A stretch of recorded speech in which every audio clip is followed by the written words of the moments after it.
Il coniglio salta oltre il tronco. Il coniglio passa sotto il tronco, si tuffa dentro la sua tana e ci arriva sano e salvo. Sì, la tragedia del piccolo Carlo ha colpito tutto il paese. Mentre proseguono le ricerche nel territorio circostante, per ora senza alcun risultato, dal nostro inviato Giorgio Pollini. Il paese, tutti si fidano di te. Devi essere i miei occhi e il mio orecchio.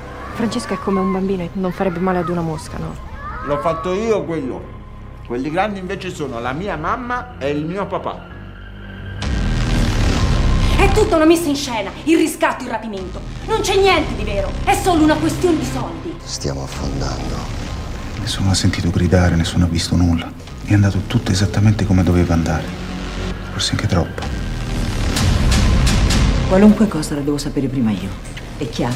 Non mi serve che mi aiuti. Che cos'è un eroe? Un eroe è qualcuno che serve per sentirci migliori. Qualcuno a cui chiedere un sacrificio. È stato lui! Quando noi non abbiamo più il coraggio di rischiare.